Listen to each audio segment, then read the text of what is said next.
Good evening, Reefers. How's everyone doing? Hello, hello. Good evening. So we're going to talk about traces today, and I thought before we get into anything else, I think we need to deal with the elephant in the room. I have been in touch with the UK's leading authority on trace elements, and I've got a little snippet I'm going to play of an interview with him now. Iron, fluoride, manganese. Okay, perfect. Oh, I skipped it halfway through. Here we go. And we've got Gaz, and I've got a bit of a question for you, Gaz. Yeah. What's your top 15 trace elements in order of importance? Oh, I think there's only 3 now. What would be your top 3? Iron, fluoride, manganese. There you go. Right, that's it. We can pack up and go on. Done. Thanks for the stream, guys. Cheers, guys. See you next week. Let's see who we have with us this evening. We have John Wright. Good evening, John. Good evening, Leroy. John. How you doing? Leroy. All right, Lee. We have Anthony with us as well. Good evening, Anthony. Evening. Good evening. Terry is with us as well. Evening, Terry. Terry. Lee. Good evening, Lee. Lee. Lee, yeah. Chris. Good evening, Chris. Evening, Chris. Dave's with us as well. Good evening, Dave. Evening, Dave. Good evening, Haley. Good evening. Good evening. Any more? Good evening. Is it evening, Guyana? Good evening, Neil. Guyana. Good evening. Jesus, what's that now? That was Tony. Good evening, Tony. Oh, right. Good evening, Tony. Harry's with us as well. Good evening, Harry. Harry. Any more? Harry. More? Scotty. Good evening, Scotty. Good evening. Good evening. Evening, Jason. And good evening, Pedro. Good evening. Pedro, yes. On your brief thing about Gaz and top 3, I put it into AI actually. Yep. And AI came back with iodine, iron, and manganese. So he's not far off. Ah, interesting. Maybe Gaz's AI. Maybe.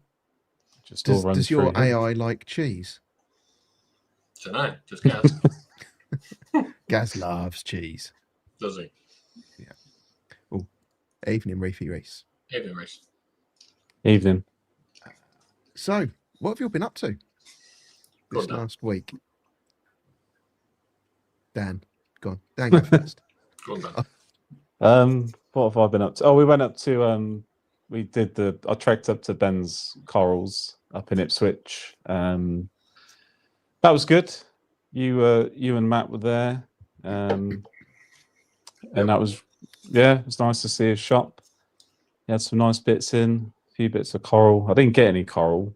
1, I forgot my poly box, and 2, I was going from Ben's Corals up to Skegness to Mr. John Wright's. Crazy man. And I was going up to go and collect another long-nosed butterfly fish. And yeah, that was a bit of a trip. It was a bit of a day, that was, to be fair. That was like 400. I think I did 430 miles. So I think it was, I left my house at 7. I got to Ipswich for 20 to 10.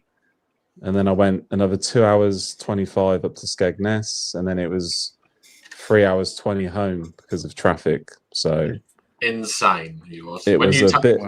When you told me, I was like, "No, you're not."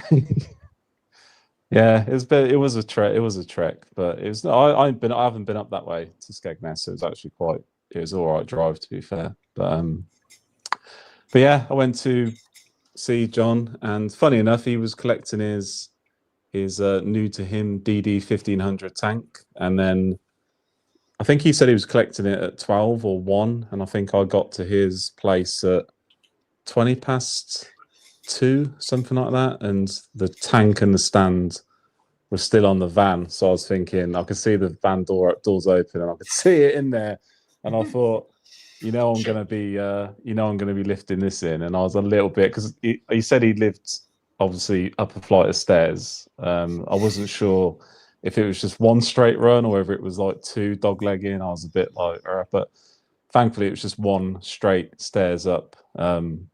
So yeah, they got the stand in first, and then he was waiting for his son to come to help lift it in. Harry West was there as well.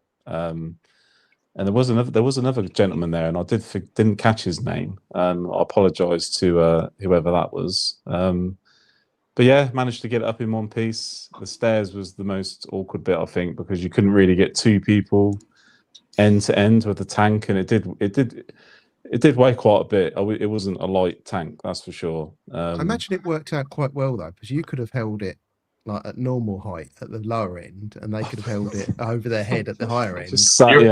You're a bottom step. No, to be honest, I don't think I didn't barely do anything, to be fair. I was just kind of like the emergency prop. But John's son and Harry, they were like, they definitely had the raw end of the deal with it. But so yeah, we did that, and then I collected John's his larger long-nosed butterfly. Got that back home, all fine. He went in Sunday, and then it all was fine throughout the week. Didn't see any dramas. I was messaging Matt because Matt was asking me, and I said, no, nothing's going on, all getting on. No aggression. I was sat there Friday night watching the Reefers Network, and I was just sat, I had it on the telly, and I just sort of happened to glance over at the tank. I saw like a load of sand get kicked up, and I thought, that's a bit weird, like what's going on? And my Tomini tang was looking like sheepish, just sort of skimming back and forth, back and forth. So I just had a glance over, and I could see the two long-nosed butterflies. They were just in like a dual dance, just trying to hammer the crap out of each other. So I did. I filmed it for about sort of 50 seconds, and then after that, I saw enough, and then I went and got the net, and he was out within about 2 minutes, 3 minutes, and so yeah, he's now in the sump. So the sump is back open for business, and he's now in there. I wasn't really fussed on which one I caught. I just wanted to get them separated just to stop them from doing each other any harm. Because it didn't look too aggressive at first. It just looked like they were kind of sizing each other up. But then just towards the end of what I filmed, they did start getting quite enough for me to look at it and think, yeah, I need to separate them. So, so that didn't go to plan, and I did kind of half expect it. I mean, I've read quite a lot about these fish, and it was always going to be a bit of a risk. But if you don't try, you don't know. But I mean, bearing in mind, my current one is a lot smaller than what John's was. He was still giving it the big one, which I wasn't really expecting. So he held his own, and I've just have to look for a new home for him. Ideally, it's a shame because he's such a nice fish, and I would keep John's one because it is bigger and chunkier than mine. But my kids got me my original one for my birthday, so I couldn't really say to him, "Oh, guess what, guys, your one's going. He's being swapped out for the upgrade." So. But yeah, apart from that, it's really, I mean, I've been dosing. I mean, we're going to be on to elements and stuff, but I've been topping up the iodine. I'm sure we'll come back to that in a bit. But yeah, generally, no, the tank's doing well, still getting growth. Everything's doing okay. And I said, apart from trying my luck with another long nose, all the fish are absolutely fine. So happy at the minute. Looking good. Excellent. Well, Looking good. Good evening to Simon. Good evening. I am the Tesla evening. King. I don't know if you can guess who that is. Good evening, Gary. And Good evening, guys. Rama as well. Rama. Good evening. Evening, Rama. What you been Yeah. up to, Matt? Well, was it 2 weeks ago? 2 weeks ago, I met with you guys. I thought Ben's place was started off really well. I think it's going to be a good shot. I think as long as he continues that trajectory, I think we'll be in for another another good shop around, which is good, and he's got some good ideas. And it was nice to see that he wasn't just pumping fish out just for a quick buck. He was holding them back until he was happy with them. So yeah, I'm all for that. What did I buy? Oh, I bought a rainbow gonny, which is doing really well.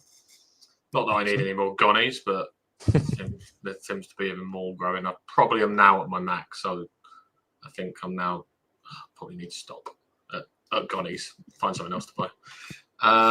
And then we went to obviously see Steve at Ipswich Reefer. What a tank.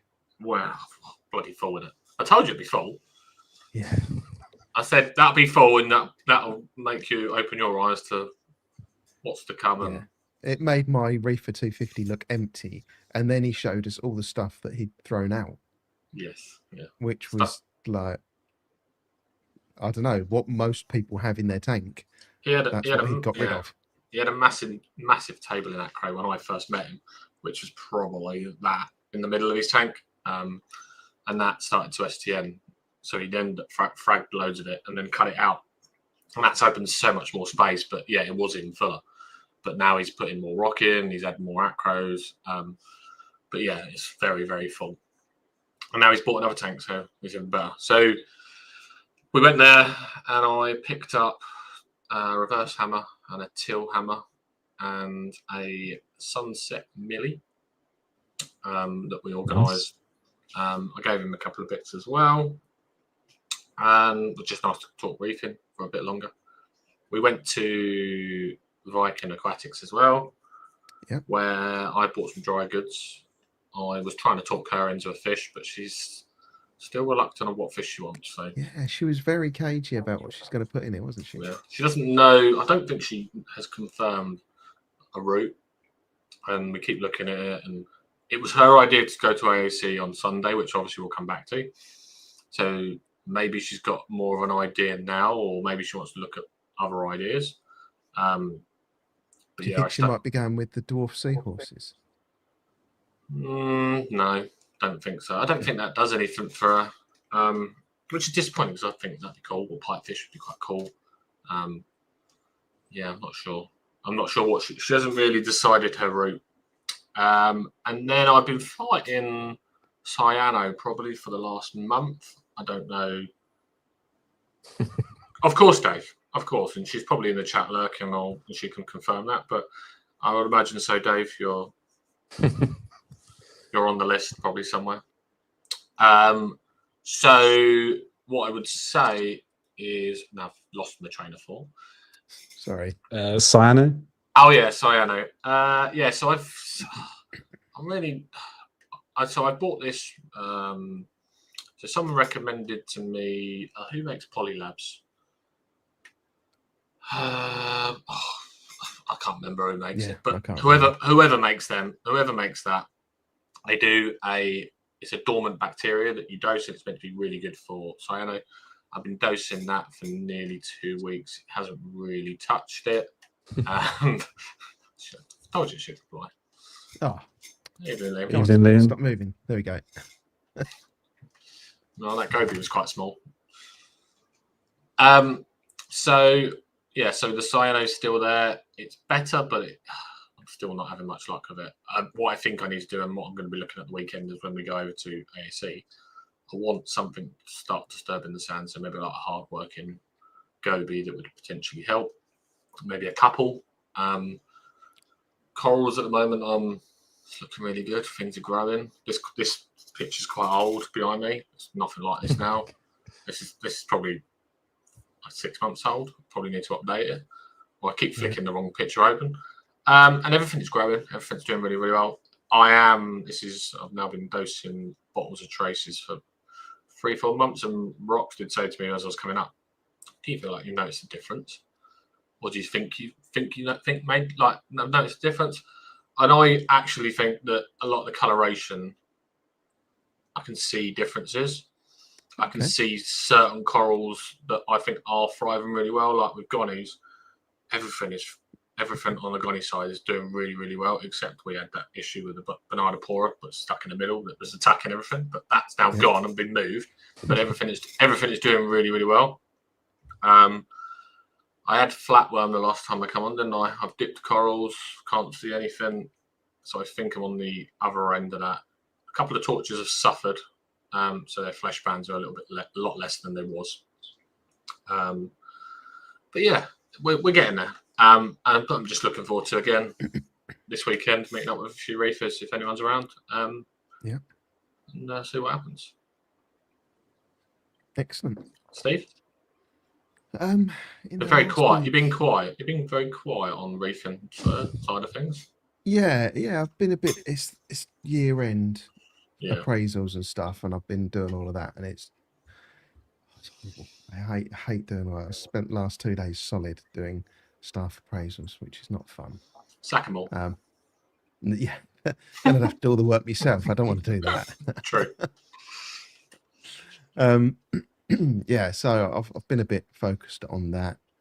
Haven't been so much in all the reefing stuff, but I was talking with Dan just before we came on air, and the tank's doing really well. I think we're kind of very quickly powering through that ugly stage. So I think it won't be much longer before that's burnt its way through, and seeing some nice growth on some of the SPS in the tank as well, which is good. How's a new fish So- that you kept quiet? Yeah, that's doing really well. You probably see it swimming around in the background every now and then. They're all getting on completely fine. Good. He says, I was just checking in the background then that they're not fighting each other. Is he the boss? No. Okay. The purple's the boss still at the moment. Right. I think it's slightly bigger than the others. It seems to grow quicker than the other two. What purple? When I got it, it was slightly smaller than the Mimic. It's definitely bigger than the Mimic, and it's pretty much, I think it's slightly bigger than the powder blue. So at the moment it is boss, but it's pretty chilled out. Oh, yeah. So Good. The videos you've done on the ones you've put out, tank looks really good. Corals look amazing, or it just looks Yeah. phenomenal already. I was really lucky how little died off. I lost a button scolly and an alveopora, and that's been it. That's been it. Do like the rock work. I do think having the rock way before you had the tank was a good idea, and it just worked out well for you because you didn't have to rush the rock work. You didn't have to go, "Oh, that'll do." You've actually thought about it. You thought about placement, and there's plenty of room to add more if you were going. Yes, yeah, exactly. And I'm gradually now working my way through the Carib Sea rock, and it's in the sump at the moment in the little frag tank bit. But I've already taken one lump of it out. I'll wait, another week. I think it's 2 weeks ago I took a lump out.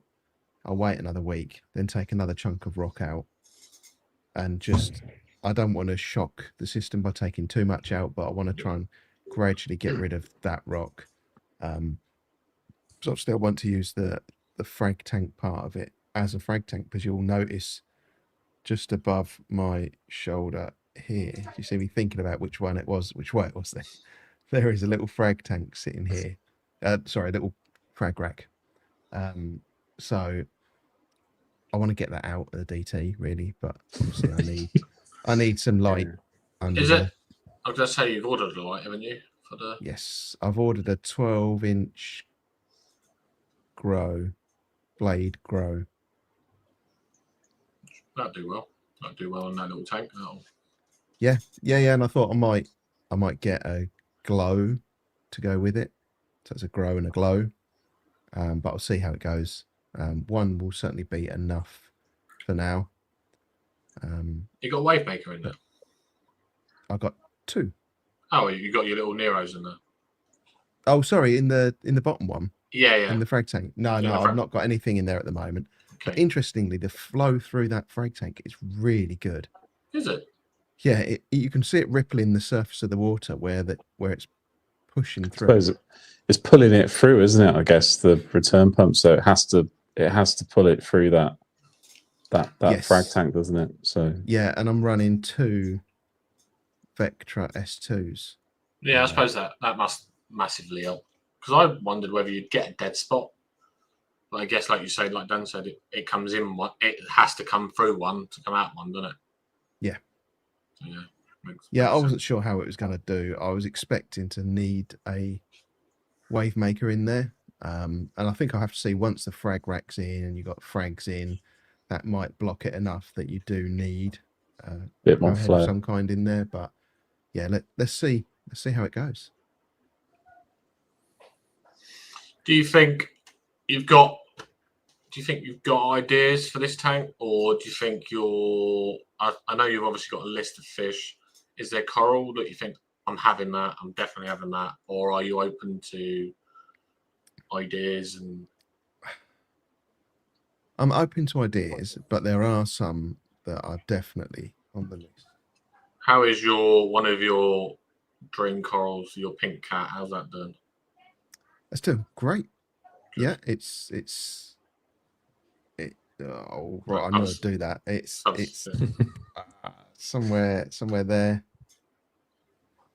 But I've seen it in some of the videos. Yeah. It's doing really well. But my wish list, I have an Amazeballs gonny. I would like an Inferno gonny at some point. Which one's an Inferno gonny? I'll get a picture of it. Is it more multicolored? No, but it's the one that you'll see and you're like, oh yeah, that one's really nice. There's one I want, which is pink stem. I know I shouldn't buy any more gonnies, but it's got bright pink stems. It's that one. Oh, Yeah. it is that one. Well, Let me share my screen. That's probably the only one. That's probably the only one I would want, but I can't. I ain't never seen one for sale. At stage, that one. Yeah, that's what. Yeah, that's probably the last one I would say I'd pay good money for. Yeah. Top dollar. Well, yeah. So you don't see Amazeballs much either, though, do you? No. There's that. There's the Amazeballs, that, and a Heliofungia plate. What, like the one in Ben's tank? Yes. That was unbelievable. That was very much like Gary's. Like the tentacles off of that was awesome. Big. It was, big and awesome. Yeah. It's cool. Yeah. Definitely. We've got Liam with us tonight. Good evening, Liam. Evening, Liam. Evening, Liam. We've got Ty. Bit honoured with Ty. It's quite early for Ty. So yeah. Good Ty. evening, Ty. He's getting better. Ronald McDonald's with us. Good evening, Ron. Ronald Double G. Yeah. Do you find? Obviously, Dan, you haven't yet to experience one, but you're going to soon, I'm sure. A gonny. Do you find them hard, Steve? I said gonny hard, not. Do you find? Dan's giggling. Just fun. You could tell where my mind went straight away, straight to the gar. I think, I don't know about hard, but they either sensitive work or they die. Yeah, is what I've found. They either are fantastic and they grow like crazy, or they just wither away and die. And I don't know if it's proximity to other gonnies, which is something that I wanted to test out in this tank. Yeah. If I get a new gonny, can I put it in a different part of my tank for 6 months and then put it with the gonnies, and will it be okay, or will it still wither away and die? I just, with that little gonny rock I had before, there were so many that I bought that were really nice that I put in. They all extended lovely. They were really happy, but the flesh on it just gradually receded away to nothing, and it just died.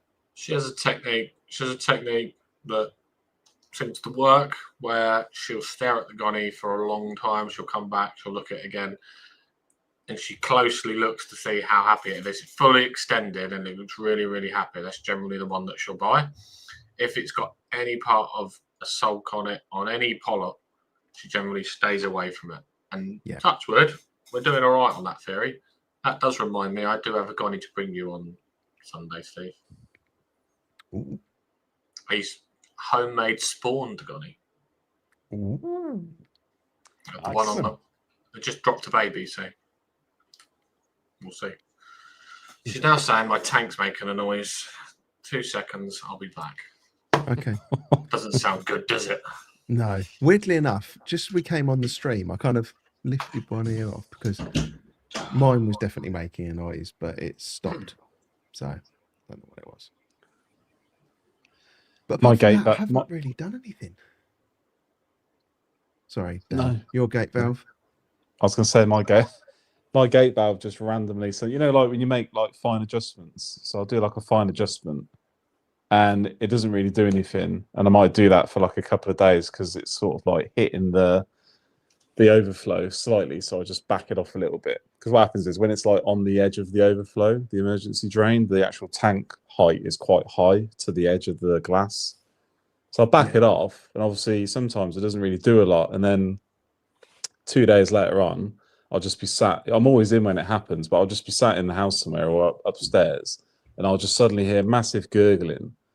The DD ATO alarm's going off because obviously the gate valve's decided at that moment it's going to open up, increase the height in the sump, and then it all has an absolute fit. And then I end up coming down to it, and I've just got loads of air bubbles going all through the sump because it's just cascading down the bloody weir. It's an absolute pain. I need to take it apart and clean it, ideally, I think is the solution to the problem. But yeah, gotta love that.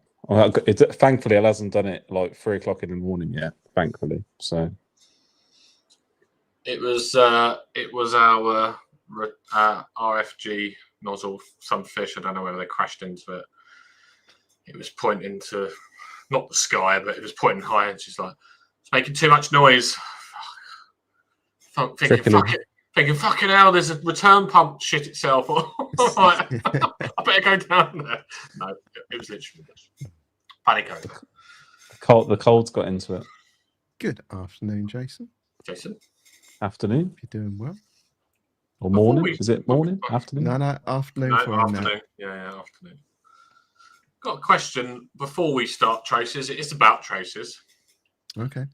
Do you think there was so much focus on traces before ICPs? Good question.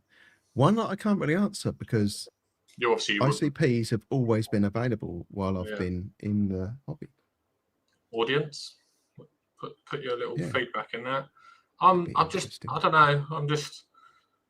I know a lot of reefers say, "Oh, is it a gimmick? Is it that companies are doing on purpose to create more money?" But obviously, tanks, by the research, if you look at it, the tanks do need it. And when you think about the things that it does consume, it's not consuming a lot. I just wondered what people's thoughts was. Is that something that? Yeah. Has... So got no chance. No. Okay. What's an ICP? That's what I used to say. Yeah. I still say it actually to some degree. Okay.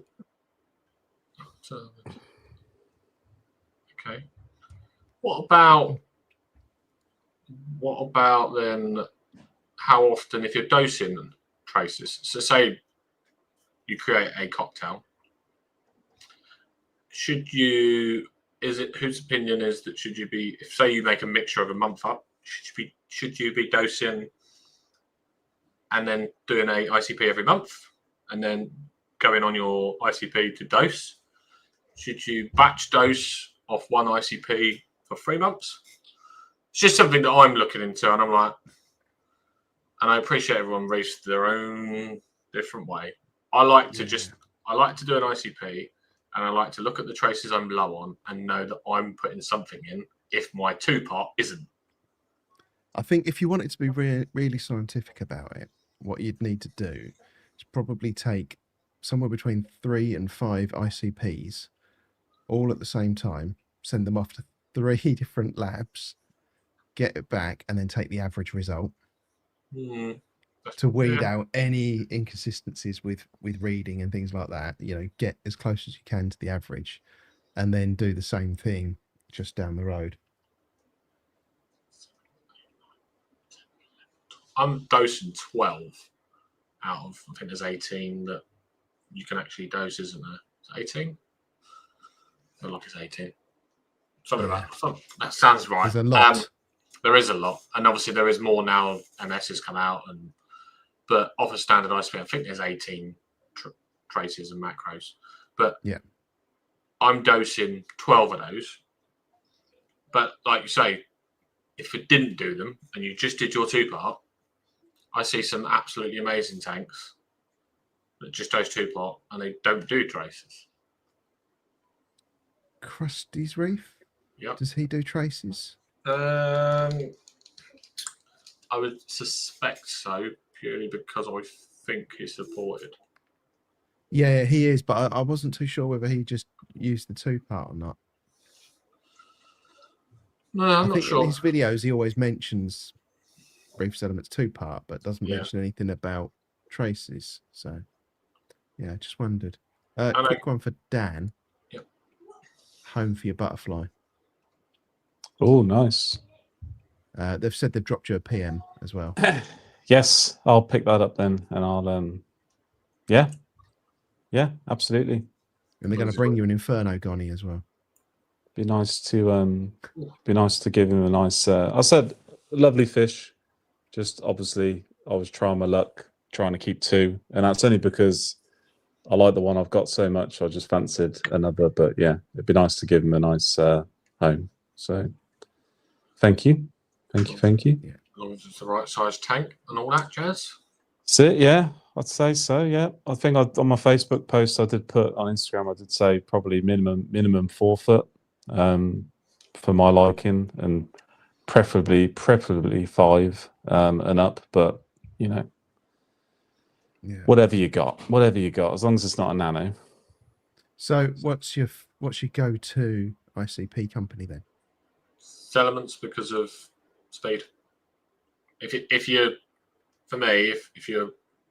I'm doing something on a Monday, I want to know by Saturday, because I will be doing a water change that Saturday. I'm religious, so I like to do a water change. But if I don't know, then that then becomes irrelevant, doesn't it, for me? I know you've had some scary stories, Steve, for some of your ICPs and how long they take. I see there's another one in the chat as well. Liam, he's got, again, did a month ago. A month. Yeah. It's just completely useless if it comes back, if it takes that long to come back. Even if you don't do water changes, things change. Things get consumed. Yeah. Dan? I've only ever done 2, and I was over a year in before I did my first one, and that was just the 2 I've done have been the ATI ones. So the first one I didn't really know what to expect back, and it did come back okay. There was a few things like strontium was high, and there wasn't really anything majorly out of whack. And then between that one, I think that was July, I did my first one, and then I did one about a month and a half ago. It might have been close to 2 months now. And that one did come back with elevated zinc, and it had jumped quite considerably from the one in July. So that sort of got me looking at my wave makers, and long story short, I ended up finding a bit of rust on one of the pumps. So, and it was funny enough at that given time, after I'd had the trying to think of the bloody name of it now. The Duncan, had the Duncan from Steve. That was sulking for a good couple of weeks before I did that ICP. And then as soon as I took that, really good indicator corals, I think. Yeah, so it was sulking, and I checked everything. I think I even said on one of the Reefing AF chats, and I said I couldn't really. There was nothing I could test for that looked untoward. And then, I had the ICP come back, and it came back with very high zinc, and it in the report it did say critical, and it did sort of indicate. It said check your pumps, check this, check that. So didn't take me long to find it. It was the wave maker that had been in there the longest, and I think the last time I'd cleaned it was probably about 3 months prior. So it was a little, it wasn't super long, but it was a little time. And yeah, in that time, it was enough for it to go wayward. But generally, I think the ATI ICPs, I don't mind the way they're displayed. The second one did take longer to come back than the original one I did. I think it took an extra couple of days, but that could have just been the day I sent it, and I can't remember what day I sent the first one. So, but yeah, I've only ever done 2, and as I said, like obviously we'll go into traces, but and sort of how they are sort of semi-important doing an ICP, which I was always on the mindset that it's if you're going to do like a 2-part dose, you should be pretty covered on most stuff, but there's been a few little things that I've picked up on since I've done those 2 that I wouldn't have known otherwise. So yeah, they certainly have their place. I think sometimes though it's a bit like Neo and the knocking the vase over when he sees the oracle. It's like, would it have been a problem if you didn't know it was low? Yeah. And I think ICPs, I think that can have a bad habit of you can start chasing numbers, and I don't think any of us use it for that. We don't chase numbers. We don't do one every month. But I think what they do is, like say in your instance, Dan, you found zinc. There's a problem. It's a good problem. You can't test zinc. Done an ICP, bang, found it. Problem solved. If you do an ICP when everything's good, and then if something looks bad, do another ICP and compare the 2. I think that's a really good starting point because it stops you from chasing numbers, but gives you a reference point and information to work with. To go on, yeah. I think if you try to chase numbers, I think manganese, you'd be dosing a bottle a day and you probably still get LOD. Yeah. Tony's never done an ICP. That's surprising. That's surprising because, like I say, a lot of people, that's their go-to, isn't it? Yeah, when you've got an issue, that's their go-to. A shop would generally say, have you done ICP? Yep. Yeah. Good evening, James. Good evening, Dino. Good evening. And good evening, Marine Reefer 1664. So that's their Cronenberg. Good evening. Yes. Gotta love a Cronenberg. Rama's asking about the jellyfish. I have 1 left. Something went very wrong because they all shrunk as well. Shrunk? Yeah. So they are seriously, and I'm not joking here. They are about 1/4 of their original size. Good morning, Melinda. Hope you're well. Good morning. Shrunk? Good morning. Yes. How do you shrink a jellyfish? Well, apparently it's a thing. So I then was like, what the hell? And I Googled it. And if you don't feed them enough, or if the water quality isn't good enough, they shrink. Oh, so it's your fault. Oh. So yeah, hands up. Totally my fault. Did you put the pump onto the spin cycle? Was that what happens? You span them out too fast. Yeah. That's not good. So why do they shrink? I don't actually know the mechanics as to why they shrink, but I know that that's what happens if they've not got the right conditions. So do they disappear? Do they shrink and disappear? Or? So I think they shrink because they are not eating, and then they just waste away. I'm trying not to. I'm not laughing because you've lost one. I just when you say anything has shrunk, no, I just can't help but see the funny side in that. But that's not funny. Ron takes it down a peg. Ron takes it down a peg or 2. Yes.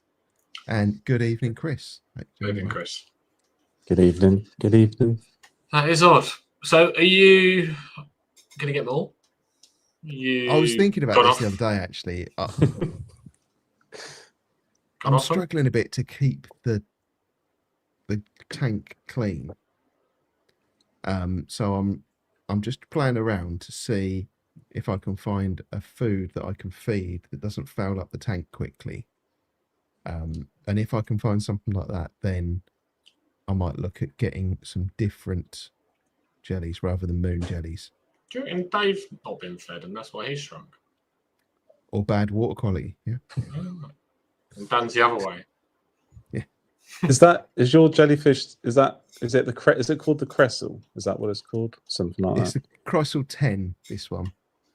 So is that the bigger one or the smaller No, one? that's the smallest one.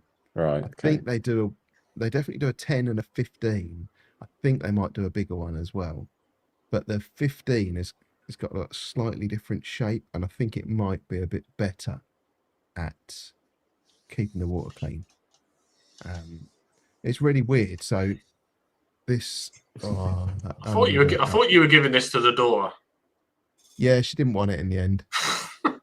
So this bit here is where the water goes out and into that filter section. But there's a bar at the top there that pushes the water around in a circle. So as the detritus gets to the point where it can exit the tank, it goes underneath this blow bar and just gets blown around again. It's like, yeah, I don't really understand how that is ever going to work. But Right. I mean, clearly some water goes through there because that's how it gets the water to pump it back out. So there must be some going in there, but it's just that detritus, I think, just gets circulated back round over and over again. Maybe try a different type of jellyfish. Tank. Well, depends how far we're going with this hobby, like this jellyfish hobby now. Yeah, so I did think maybe it could be a good like Artemia hatchery or something. Yeah. Just put You fire. you get those big sort of cylinder tanks. My local LFS sells them, and they're quite tall. You can get them; they're like 5-6 foot tall. I could just imagine in a couple of weeks we'll come back and Steve's gonna have a massive cylinder upgrade in the corner for the jellyfish. Yeah. And squabble. I don't understand them tanks though, because I do the fish go, fucking hell, I've been around it. I've not seen this point. Go around again. They've only got a 3-second memory, haven't they? So they say. Yeah. Just as well, because then they forget the tank's dirty and they don't realise it's till 3 seconds later on. Yeah. And if you're a jellyfish, you just get smaller and everything gets bigger. There's a bit of shit there. And they're like, oh look, there's a bit of shit there. Right. Before we we'll wrap up the nonsense bit. Before we get into the traces bit, a bit of a drum roll. This is live stream episode 52. So it's just over a year since we first started doing the live streams, and I thought, what can we do to celebrate? Let's do a bit of a giveaway. I didn't know what's happening then. This was off the cuff, guys. I didn't know what was coming. Matt thought he was going south. I didn't know what was. I honestly didn't know what was happening. So one of you guys pick a question, and I'll get a keyword thing going so we can. What is Steve's latest fish? Oh yeah. Then it'll be 2 words. Can I say what is the prize, Steve? So the first prize is going to be an East Coast Reefer ball sack towel. For 2 ball sacks. Yes. You know, I saw that on the thumbnail. You were giving that towel away. I nearly backed out the stream just so I could participate. I thought, no, I'll stay the course. Do we have second prizes as well, do we, Steve? We have 2 towels to give away, Ooh. and I've got 5 little sticker packs that I'm going to give away as well. So are we doing 2? We're doing 2 questions. We're doing what? A few questions. We're going to do 7 questions in total. Let's do. Oh, someone's got it. Yeah, but we're going to do everyone that gets the right answer. Oh, okay, right. I put okay. it. I'll spin the wheel. So we've had 2 Goes people into so the wheel. far have a correct answer. Take the middle word out because you won't be included. What's he done? I don't know what he's done. Hard. We've got 3 correct entries now. Oh yeah, it won't count you if you have that middle word in, Ty. Yeah. Type it again. Type it again. That's right. Right, let me share my screen. We've got 6 entries now. Come on, guys, get your. We are Got a getting good chance there. of winning. I Even can't if you share my don't- screen. if It's you got don't the even- answer in big writing. Oh. Everyone's seen it now, anyway, haven't they? Even if you don't have a full sack, you can try something else. I was going to say these are highly rated towels. They are the creme de la creme. Yeah, mine's not got a hole in it so far. It's looking good. Excellent. Withstands lots of usage. Yes. Right, we've got 16 entries. I don't know if we're going to get any more. Someone put a timer on it. Yeah. 20 seconds. 20 Start seconds. singing the countdown tune. 20 seconds. 15 seconds. Countdown is on. That's it. Oh, no, I can't. Fucking phone. 5 seconds. 4, 3. Good luck, all. Did it. There we go. Drawing it now. It's going to go to Melinda in Australia. It's going to cost you a fortune, Steve. Oh! Would you look at that? That wasn't Right, fixed. That wasn't fixed. Oh, brilliant. Let's go back. Go on, Dan. Think of a Right. question, Dan. Yeah, think of another question. I was going to say, if anyone's paid attention, which hopefully they have, after Steve's unfortunate shrinking incident, how many jellyfish is he now left with? And it's going to be a word, not Yes. a number. So please type the word of the number that is left. Oh, hang a minute. Hang a minute.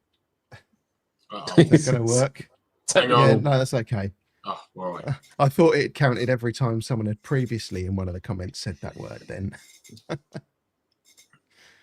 Oh yeah, they're flying in.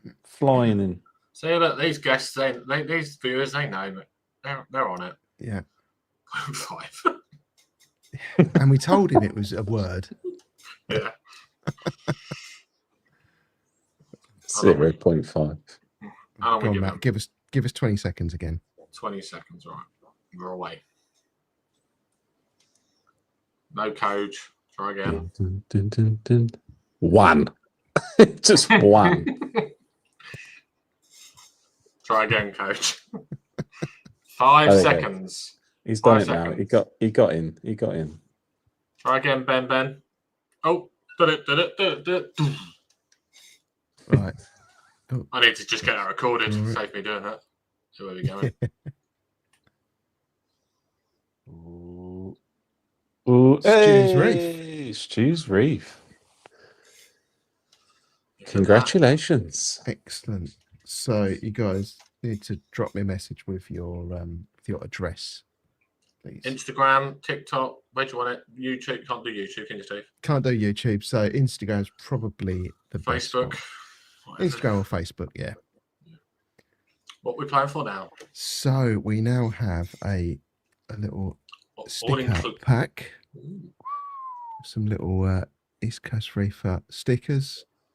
So we're going to do 5. We'll do 1 question, and then I'll draw 5 winners. That'll be easier. Okay. For a sticker pack. So Steve, we missed a trick here. what's that? Could have gave away a fish. Yeah. Yeah, but that's risky if it goes not to sure. Australia. I'm not sure. Yeah, I was going to say, I'm not sure legally you can do that on a stream. I don't know. If you go via Prague, anything's possible, mate. Yeah. It's fine if it goes via Prague. I had a couple of guys in the US on Instagram tell me to ship it to them. I was like, I ain't doing that. What's the question? Yeah. What other questions shall we have? What brand is Red Steve's new tank? That's really easy. Isn't it? Yeah. Right. We're actually doing that. Yeah, go on him. It's nice and easy. 2 words. What brand is the tank behind me? The big one. It's a colour. And we'll do I don't know, 30 seconds. So 30 seconds. Started now. good. Easy look. Easy. Yeah. And we've got some Red Sea news to talk about this week as well. Ooh. They're bringing out a new S850. No. They're bringing out a Apex killer. I think. Oh yeah, I see that. It's killer. Did it, did it, did it, did it. Doom. Right. Let's get this drawn. Good luck, guys. So we Come on. have Boom, boom, boom, boom. Gaza. Ooh, The Trace he'll be happy King. with. He'll be happy with that. On his bedroom wall, East Coast Reefer. right, and we can draw again. Who's it going to be? Who's it going to land on? Be... Mark Needham. Congratulations. Congrats. Well done. All to go. And we'll draw again. Who's it going to land on? Who's it gonna be? Dave? Hey. You can bring them Sunday. Yeah. Right, 2 more to go. Counting down again. Who's it going to land on? Oof. Jazz. Hey, Jazz. Well done. Well done. Right, good luck, everyone. Last one. Last throw of the dice. Who's it going to be? It's when it slows down. It almost looks like Yeah. it stops, doesn't it? Rama. Excellent. Last prize Well is an done. all-inclusive holiday to Barbados, courtesy of the East Coast Reefer. Yes, so Yeah. just for a disclaimer, Barbados is the name of the dry cleaners.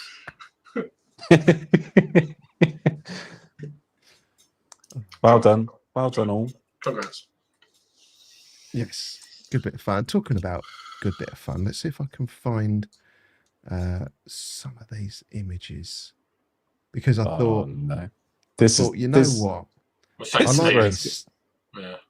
I like This these is- stickers. This is where it's going to go south. Yeah. I did that one for Ron for the Eden Corals one. I just suddenly got struck by some inspiration, did it, and it came out really great. I loved it, and I thought, right, next one. And one of them I was trying to do one for Jamie for so long, and every time it just completely got it wrong.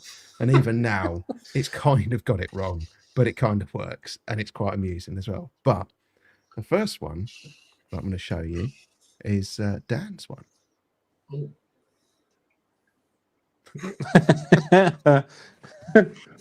Yeah, Love it. that's nice. And then who else have I got? I did. I have done a limited edition East Coast Reefer one. Ooh. This is going to be very special limited edition. I haven't had it printed yet, but they'll get given out at random to people.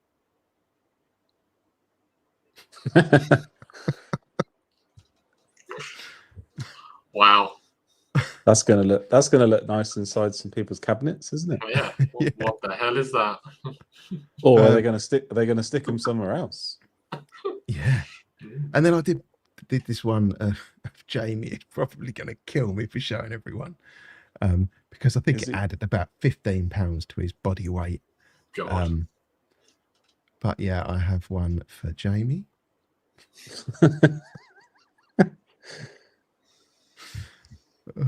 And it wouldn't be. I haven't got to you, Matt, yet. Don't worry. Oh, I Yours can't is wait. coming. I can't wait. I Steve's been haven't on the actually AI created again. it yet. Oh, But I God. did one for Harry, and I thought, what could we do? What could we do for Harry for his one? You know, Oh yeah, it just tickled me making them. that's scary, that is. That reminds me a Very little bit good, of though. something Very else. good though. So traces. What are you doing for traces, Dan?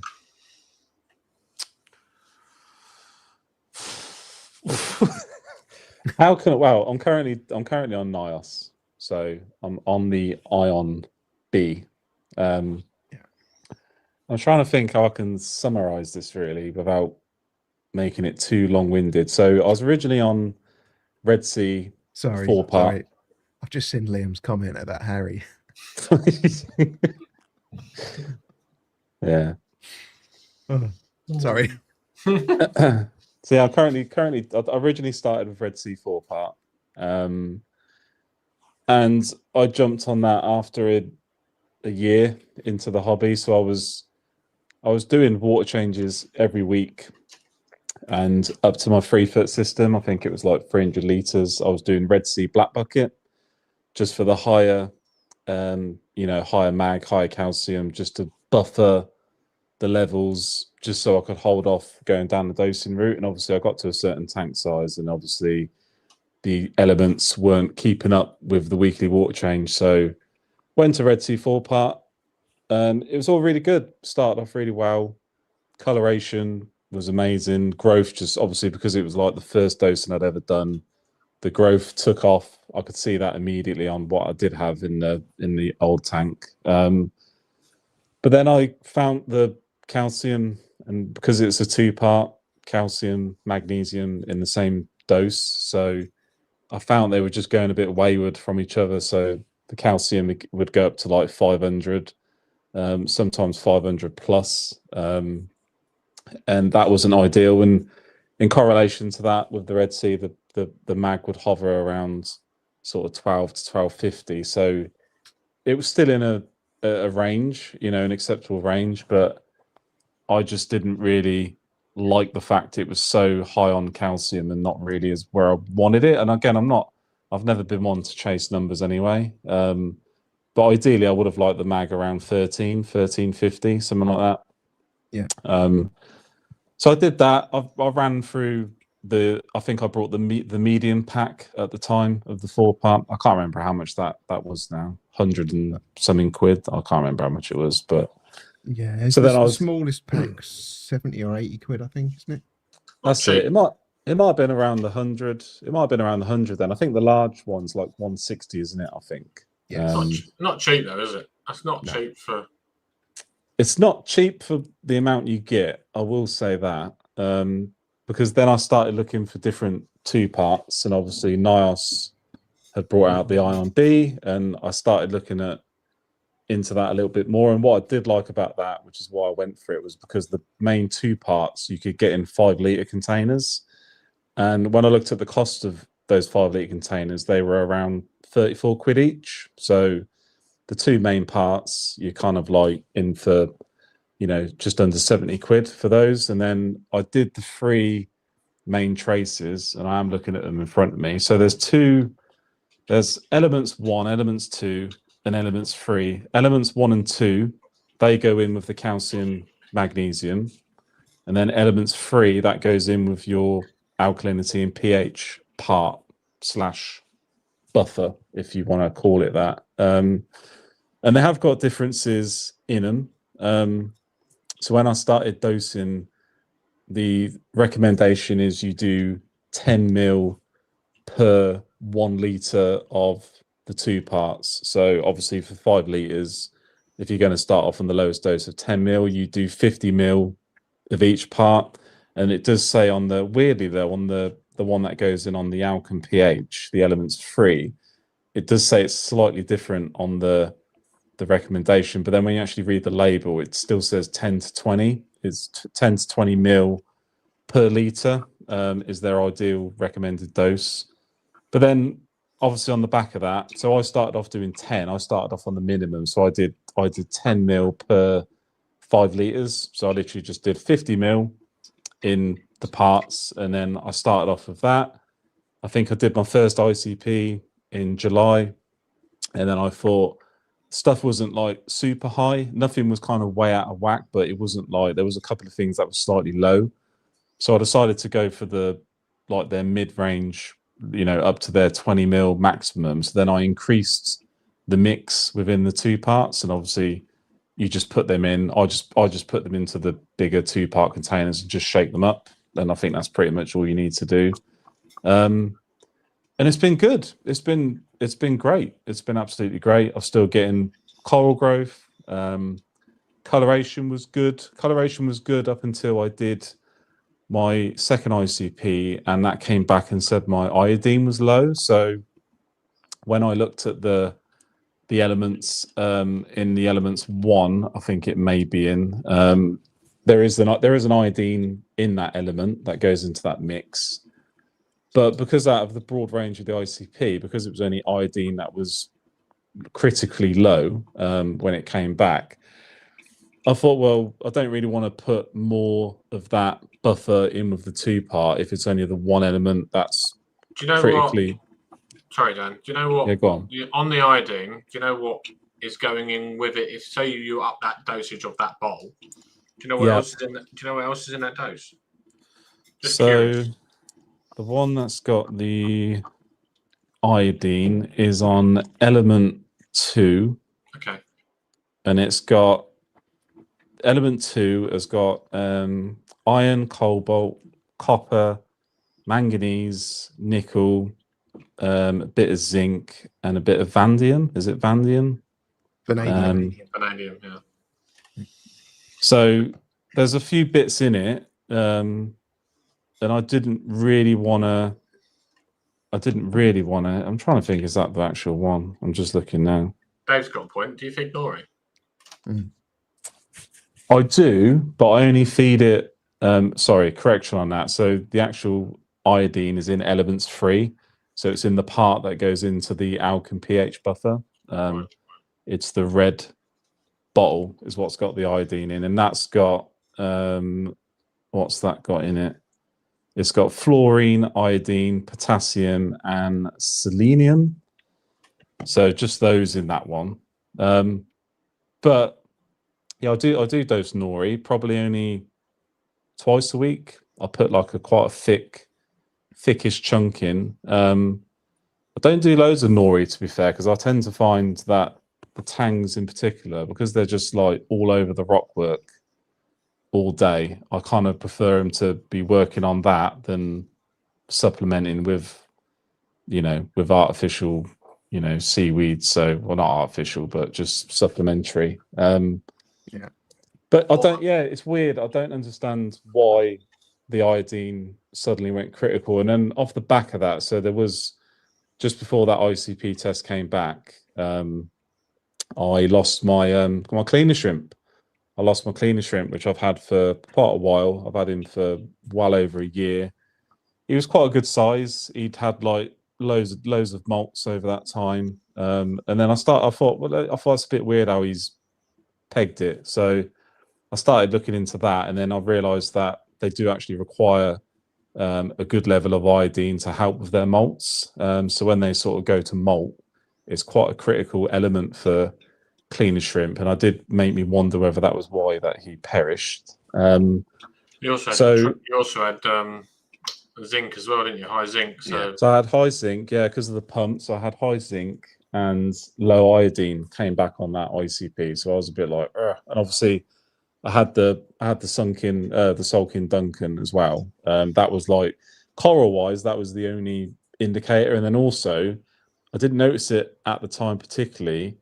So when I started thinking, well, if it's only iodine that's low, and I started speaking to a couple of people, and I just decided I'd go and get some of the Reef's Elements iodine solution and just slowly supplement it to the point where I can just do another ICP and just see if it's brought it back in that balance. I haven't upped the dosage of my traces into the Iron B mix with NIOS, because everything else on that ICP was looking good, and I thought, well, I don't really want to be upping everything else just to chase that one element.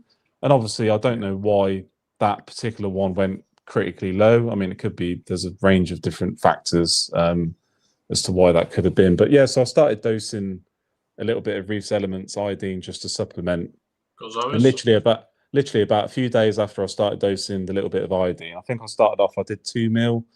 And then on day 2 or 3, I did another mil, and I've just moved it to every week now. I'm just doing like a mil a week. But then since I've done that, the coloration on the SPS in particular has come back like really nice. And I didn't really notice it that much when it was slowly kind of like the coloration was just slowly going away.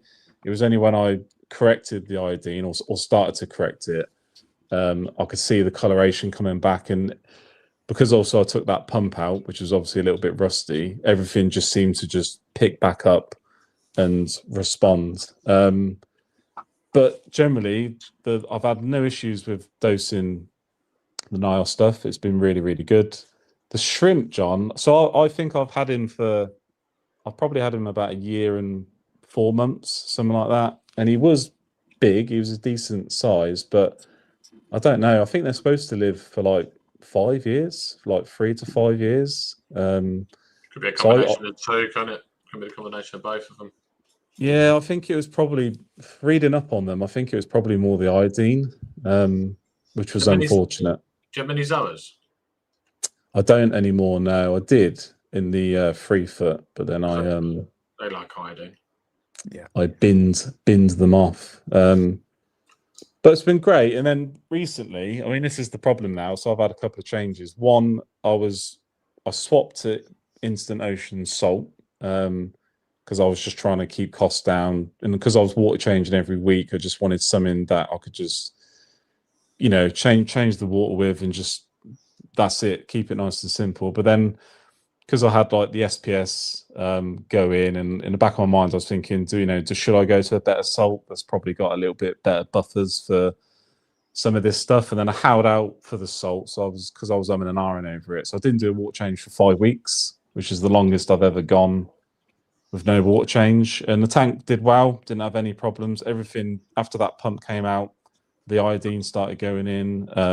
Everything was doing well. Coralline was taken off all over the place, all over the rock work. So I was looking at it happy. And then what happened was I went back to Nile salt. That arrived. I did 100 litres. So I did 2 lots of 50 back to back. So I did it where I sort of emptied the tank of the first lot. Then I emptied the sump. So then I could pump the new back into the sump and leave it in there while I did the second mix. So it kind of all went in together. Did that, and then weirdly on my testing for the last 2 weeks, my magnesium and calcium have drifted again. So my magnesium was holding at around 13 to 1340. It would kind of sit around there. Yeah. Calcium was 460 all the time. It's been really rock solid. It's not really changed from that. It's always around 450, 460. So it's always been in a better range than the Red Sea 4 part, which is great. But then recently, like I said, the last 2 tests I've done back-to-back weekly, my magnesium has dropped to 1200, and my calcium is now sitting back up at like 480, 490. So there's been like this kind of flip again. What you dosing per part? For what, sorry?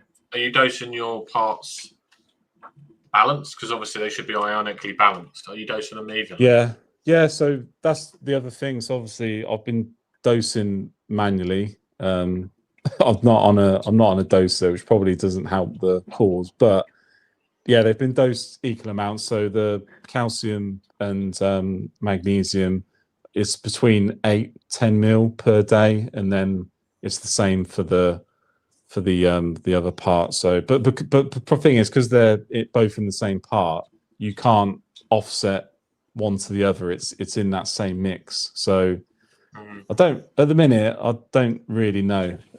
It's a little bit. I don't know if it's because obviously I left it 5 weeks. What's your ALK at? ALK today. So I tested today this morning. ALK was at 8.5. It's normally 8.5 to 9. That's generally where it seems to sit. pH is 8. My pH is always 8. It don't matter what. Where's your salinity? salinity is 35, 1.025. Yeah, there's nothing. Nitrates are slightly higher than what they were. I think they're up to 25 now, but that's not really gonna be caught. Phosphate has dropped to A lot of down growth. to 0.003. So phosphate's down. You got a lot of growth, a lot of growth or anything like that? There's been some growth. So like some of the SPS are doing really good. The candy canes are taking off. So there has been growth. I just don't really. I mean, Yeah, for a two-part solution, I don't understand how it can go so out of sync. It's just Yeah. This was my next question, and Melinda's asked the same. Your pH, do you test that at the same time every day? yeah. So if I test it, I test it generally. It'll be morning or afternoon. I don't do this. I never do a weird thing where I test it with the lights off at night, or So. And is that with like a Salifert test or? Salifert test for the pH, it's only like 5 mil, 6 drops. It's like super quick, super easy. But I don't. Yeah, it's probably partly because I've kind of messed around by not doing the water change, and then I've done 100 liters, and maybe it's just, and obviously it's a different salt. I've gone to a different salt now, so perhaps it's just kind of, maybe it just needs another couple of weeks just to balance itself out. I don't know, but. Yeah. Generally, though, as I've said on a lot of the Reefing AF talks, I've not had any problems. And the thing for me, which I'll kind of finish on, is just for the NIOS, for the bang for buck. So, getting 5 liters in those 2 parts, it does work out a lot better value. And obviously the traces, depending on what you're putting in, they'll last quite a long time. So unbelievable salt. I don't think I'd ever use another salt again. Yeah. I think. All right. Well, unless they start charging 90 quid a pack. Well, yeah, unless they charge something horrendously different. But we've got to be careful. We can't say too many good things about it, because Steve will just put the price up again. But what I'd say is, though, I think my tank, since using it, it's turned a corner. Yeah, it's generally. I didn't have a problem with Instant Ocean, but I was in the back of my mind with the SPS. I was thinking, do I really want to keep using that salt? It's because there's bound to be slightly more beneficial elements in that NIOS salt. So that's why I've gone. That's why I've gone back. But trace elements probably is the one, isn't it? So yeah, John had a good question. When dosing, do people actually know how many litres of water there is in the tank? Or are they just going on what the tank's rated at? Or are they going on a rough idea of after water displacement? They go, they bang on an online calculator and go, yeah, that's probably about right. I can't imagine anybody has actually measured exactly how much water there is in there. No. But yeah, I think maybe the question is more, do you just go on what the tank could hold when there's only water in it, or with displacement factored in? I think is the question there. With my 250, I always used to say it's about 200 litres because it was supposed to be 244. Yeah. And then I thought with sand and rock and coral and fish. Exactly what I did. I took 50 litres off my tank and went, it's maybe 375, take off 50 litres, 325. And I do everything on 325. Yeah. Yeah, it's a good question. Yeah. Good evening, Mark. He's been getting people stuck in the snow and then rescuing them. I don't know if that's like a new business idea. Get them stuck and then charge them for a rescue. Yeah, like it. Bit of extra coin. So do you think you'll stay with NIOS, Dan? I think so. Yeah. Well, yeah. For now. Would you go anything else? Is there this anything is else? This is the thing that obviously my only critique with these 2 parts is the fact that if you, and I'm not, as I said, I don't chase numbers, but I would like my magnesium to be higher than 12. Like on the testing app I use, if you put in 1199, it's then on that into the red. So it's like, it's not in the 1200 is not the danger territory, but I mean, I think it does need to be higher. And the problem is to get it higher, if I'm dosing more to boost that up, it's going to then put the calcium number up. And I think when I did my first ICP, the calcium came back and it was like 525 or something like that. It was like it was about 25 higher than where I was testing. So I was a bit like, that's a bit high on the calcium. Need to bring it down a little bit, but that's my critique. I honestly think if I didn't do NIOS, I would just I'd go back to just, if I was buying it, I'd go back to just, not go back, but I'd start doing Red Sea 3-part elements, and then at least I can kind of control each bit and just do that way. But You could do that. The other option is make your own as well. That's an option. I think Dave's onto one here. Just buy a bottle of magnesium and then top it up. Yeah. I was going to say that. So obviously I've done that. I'm doing that with the iodine. So yeah, I probably will do that with that. But that said, in the long term, I'm not. Well, I'll drop the bombshell. I'm not sure how long. Don't say it. Don't say it. Boot him, Steve. Boot him. I'm not sure how long this is going to be running for. So long term, I don't know. We'll see how we go. But yeah, I said generally, I think for 2-part, I haven't tried the Reefs Elements one. I'd imagine it's pretty good. So, but for the cost of it, I think the NIOS is pretty good. I think it does do what it says it's supposed to do. But yeah, if Mr. Fox is listening, then don't put the price up, please. Then it's just all right if he's listening. Yeah, that's it. It's on par with Red Sea. Yeah. That's all I'll say. So I feel like I do a drastically different thing. Maybe I'm mad. I was weighing this up actually, cost wise, and she actually was doing the maths the other day while I was making my cocktails. She was like, I wonder how long these bottles last and how much things these cost. And actually, she surprised herself that most of these little bottles last 6 months, maybe longer. Okay. So I use Xelance. I've said many times that I've thought about going elsewhere. I've thought about NIOS. I've thought about Modern Reef. I'm still thinking about NIOS, but I wanted to try and stick with my tanks settled on Xelance. So I wanted to try and keep it on that trend.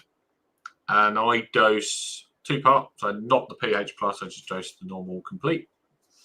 But I also dosed 2 cocktails. And the cocktails contain, so cocktail 1 is barium, chromium, cobalt, copper, iron, manganese, and nickel. And you'd be surprised that there's only 2 over 2 mil over 30 days. So I'm not dosing. I'm dosing like 0.8 of one, 0.4 of another, 0.6. So I'm over 30 days. That's not a lot I'm dosing, which is quite crazy. And then the other one is iodine, molybdenum, selenium, vanadium, and fluoride. And again, doing over 30 days. And some people would say, oh, you're mad. For me, I'm not chasing numbers. I couldn't give a toss. All I'm looking at is that our ICP says I'm low on that, meaning my tank consumes more than what the complete can give my tank. And I just want to give it some more, because if that's holding down growth, I'm not trying to say molybdenum. No, I can't never say that one. It's molybdenum. I can't. I haven't got it written in front of me. So. Oh God, yeah. It looks like yeah. Give up. Molly Benny. Money, yeah. So I'm just looking at it, thinking, I'm putting what's in that's low. If I come back and it does another LOD test, I'll stick it what I'm doing. Like, I know it's going in. It looks quite nice. No, I'm not saying that, Dave. So yeah, so for me, and I feel like I've seen good growth. I've seen good coloration. I did some top downs the other day when I was doing a water change, looking down at some of the sticks and thinking, get some nice colours in there. So I'm happy. I know it does sound, when I look at it and I think, fucking hell, all of these trace elements, what am I doing? It works. If I was, part of me is like, oh, I'm curious to see how you get on, Steve. So for me, that's possibly the route I would go down, because then what I like about this is I can control each element and I can add each element, and that's what homemade can give you. So I'm curious of how you're getting on. But I'm also been speaking to Dave, and like Dave put somewhere earlier, he's dosing up 40 mil with his traces on top of his 2 parts. Wow. So he's obviously trace big. hungry, yeah, which is a lot, which is over the subscribed amount. But is there a right way? If it works, it works. It does, I must, on these NIOS bottles, it does say monitor trace element concentration with ICP analysis. So they've kind of got you by the short and curlies, really, haven't they? They know, you know, if you're dosing, you can't. To be fair, you probably could dose it at a level and probably get away with it for some time. But off the back of that, though, so like Matt, with your sort of concoction on top of the 2-part, so how often, like for you, because in my mind, I'm thinking, I generally think, because I wasn't ever that fussed about ICPs. I was always kind of like, keep it simple. But the problem is, the more coral and stuff you put in your tank, it's then more of a risk factor, not really knowing these sort, and especially when I had the zinc and stuff like that, it's like, you're not going to know, are you? You're looking at it, seeing something sulking and not really know why. I would probably say, if you're dosing and you've got a lot of corals, you're probably going to want to do an ICP at least every 2 months at the sort of minimum, really. But I don't know whether you think, any different on that. I'm due one because I've been dosing a cocktail for 2 or 3 months, so I'm due one. I'd like to get to a place where I'm either doing one every other month or every quarterly, so I do 4 a year. 4 a year, yeah. Because you save here, but then you spend here. So, but I haven't been to the last few months. I haven't really been to a fish store. I was meant to buy one at Viking. I picked it up, then couldn't decide which one I wanted, and then didn't buy one. So I need to buy one Sunday to really check in with the tank. Yeah. But yeah, so for me, I think every other would be nice, or like 1 in 3, like quarterly would be nice. Have you ever done an MS ICP? No. No. Me either. I don't know if that would fucking start another train of Well, I've got to do 17 more bottles. I'm hoping that one of these days, what they said is they'll randomly pick people and upgrade them to it to try and get you hooked, like give you a little taste.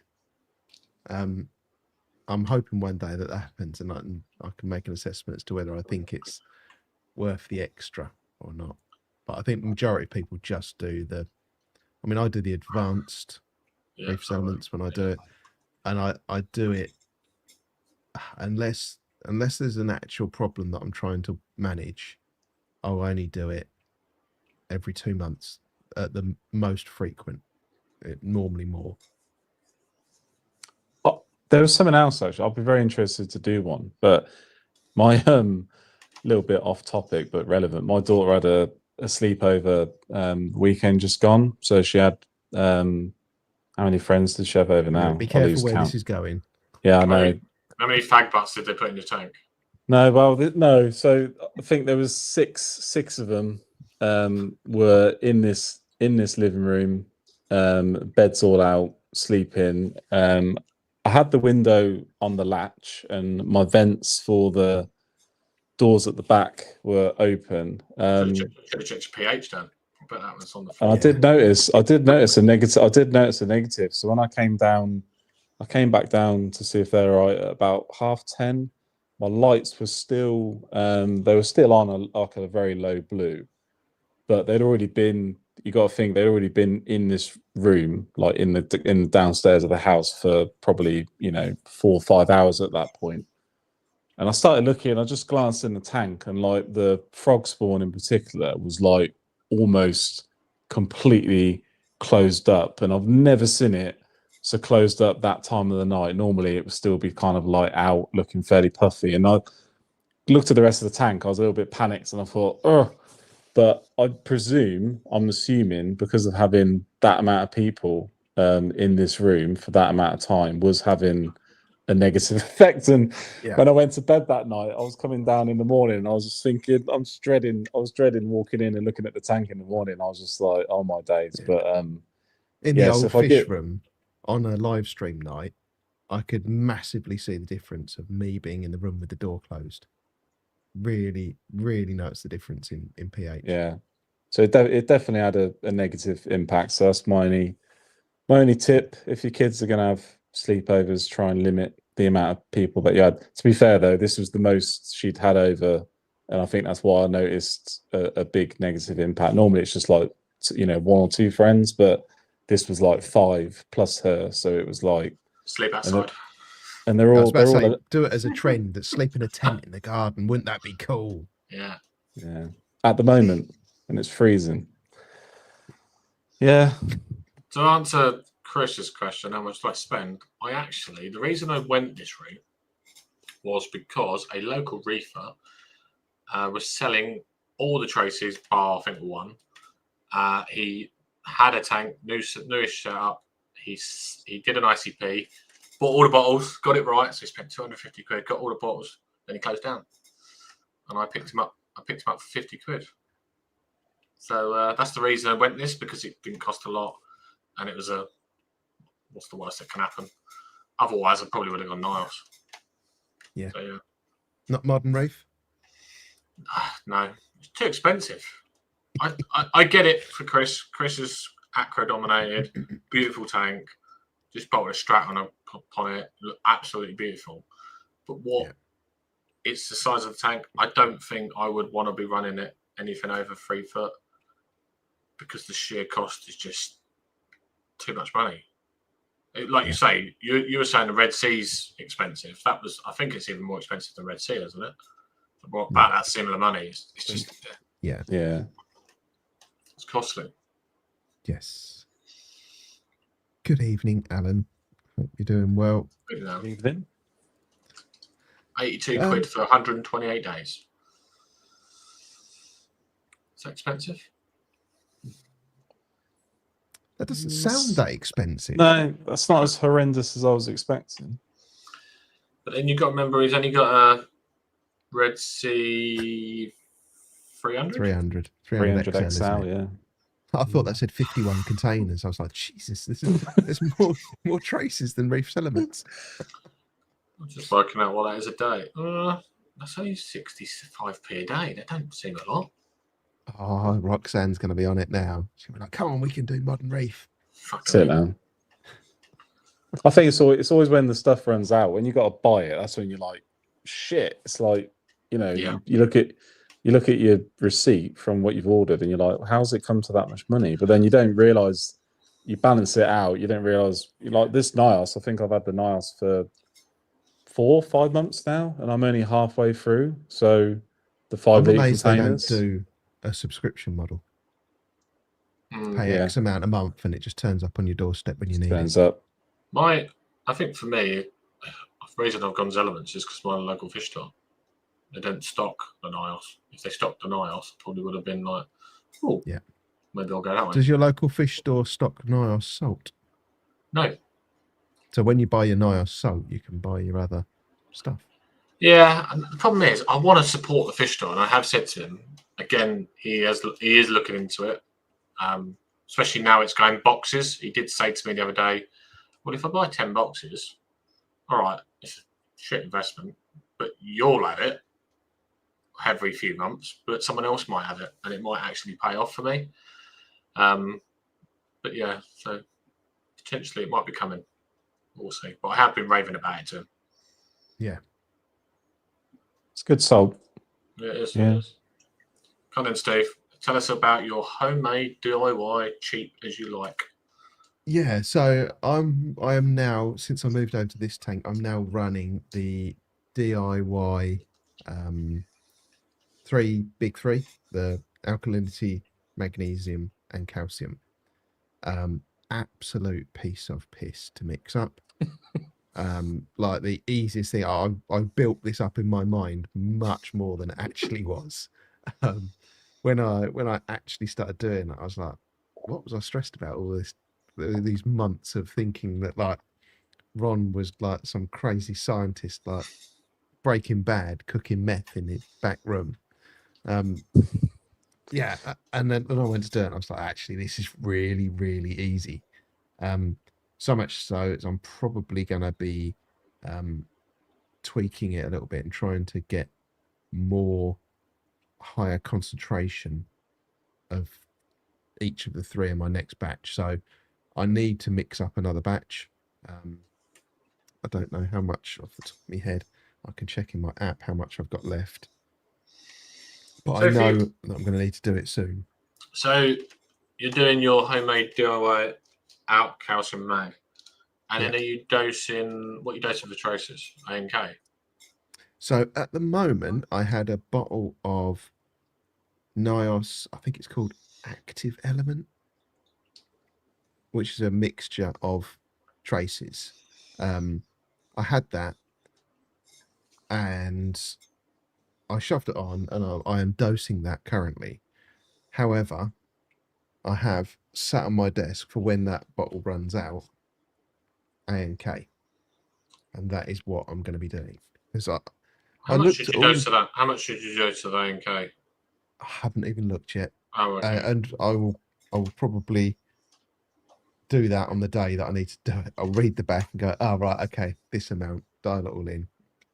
Yeah, I could sit here. Well, maybe, They The only- 500 ml bottles, Steve. I suppose the only downside and the only thing that puts me off that idea is that you need more than 4 heads per doser. So you have to have 2 doses, don't you? yes, yeah. So I've got my 4-head Red Sea, the Reef Dose 4, Yeah. and I've got the DOS QD. So and the DOS QD is doing lanthanum. I wanted it doing lanthanum because it can do really small doses, which I quite like. And I was using that to do manganese because it could do lots of small doses throughout the day. Yeah. Oh, there's no chance that I'm going to be able to read that. Is that new tank settled down for your lanthanum dose? Have you kind of pegged it right back just to see? Yes, yeah. So I am currently dosing 0.4 milliliters per day in 2 hits after each feeding. And what's that consistently holding you at? It's actually it was 2 lots of 0.3, and that's been bringing it down. I need to do another test this weekend, and then I will probably switch the lanthanum off. So it's got me down from 0.4 down to like 0.12. It was 0.08 when I tested last week. Okay, and that's in the roller fleece, straight into there. Yes, yeah, straight into the middle chamber of the reef mat. Okay. Yeah. There's a question from Ty about pH. So if I do this, that's my pH. You see the lowest it's gone is 8.07 in the last week, and the highest is 8.36. And how well vented is that room? I've got a 3-pane, so I've got 2 big opening windows and a small fanlight one, or whatever they call it. And that top one is on the breather, and the other 2 are closed, and that's it. That's about similar drop to mine, to be fair. I think mine does 8.1 to 8.3. Yeah, I'm really happy with that. In the old room, it used to drop below 8 this dip was below 8 every time. So yeah, And I'm really happy with that. why are you changing your concentration when you're out? You just want to try and use less? Yeah, it's a smaller container. If Yeah. I can increase the strength of the Yeah. big 3, because at the moment I've got 5-litre containers. I'll probably still keep the 5-litre containers, but it means I don't have to worry about changing them as often. So often, Filling them yeah. up as often. What are you dosing of each a day? So I am dosing. Let me go back. Did it take you a while to dial it in? It did. So I actually had a really interesting thing. The the DIY stuff I mixed up a while back and put it in the garage. And then when I started using it, my magnesium was at 300 milliliters a day. And when I was then like, I had a 2 litre container and it was like, it was going to last a week or something. So that's why I did the 5 litre containers. And then when I went to put it into the 5 litre container, I'm emptying my mag container that I'd stored in the garage. And I got to the end and it all dropped out of solution because it got so cold out there. Oh God! And I was like, so that's why I had to dose it. So I then kind of agitated it all again, and now I'm back down to. Hang on, so you just what? You didn't have any alarm bells when you were dosing like 100 ml of magnesium? Well, so I was. I'm I a bit was at that concerned point. here. Yeah, I was at that point where I know magnesium is one of those ones that when you start up a new tank, it seems to just absorb a ton of magnesium. Yeah. So I just thought because it's a really big tank, it was just that. Taking a lot. And my magnesium is still high. I need to make up a new batch of the DIY chemicals and store them in the house. So that's on my list of stuff to get. Dave's just said sandbed. Sandbed absorbs the magnesium. There you go. Because at the moment my magnesium is still dosing 110 mil a day. So, but I think that's more because it got really cold and dropped out of the solution. Yeah. My calcium is I'm dosing 30 mil a day, and it's holding my calcium at 440. The mag I said is 110 mil a day at the moment, and it's holding it at 1300. The ALK is 50 mil a day, and it's at 9.2, and that's if I click here. Is that where you want it? I want to kind of have between 8.5 and 9, so I've just playing around with the dose in there. Just I don't want to change it too quickly, but I just want to kind of refine that a little bit. Yeah. And you can see what was the other one? ALK. Yeah, and the other one is the bioactive elements is 5 mil a day at the moment. Okay, and then you'll go to, like you say, you'll go to trace elements on the QE. Yeah, I'll go to A and K after that. Yeah. Nice. Be interesting to see. Obviously, loads of people are using it, so it obviously works. Mm. Do you plan to do? Yeah. Do you plan to do homemade traces, or you just plan to stick with the A and K? No. If Rob struggled with it, and you think about how fucking clever he is, I have absolutely no chance of getting it right. So, yeah, I know my limits. I'm not that intelligent. So, yeah. I'm just going to do A and K. Just like Dose said, that's the only thing that puts me off. Having 4 dosing heads is the only thing that I. Yeah, but you could do like a Reef Dose 4 and a Reef Dose 2. Yeah. And then you've got a spare head for something else. Do you dose, again, something else to talk about? Do you dose aminos? No. Huh? No. I have done. I have tried it back in the early days. I think that's where it's maybe a contentious topic here, but I'm going to say it anyway. I think maybe that's just fiddling a little bit too much. And I think your reef tank could probably benefit from you not fucking around quite so much. Not missing.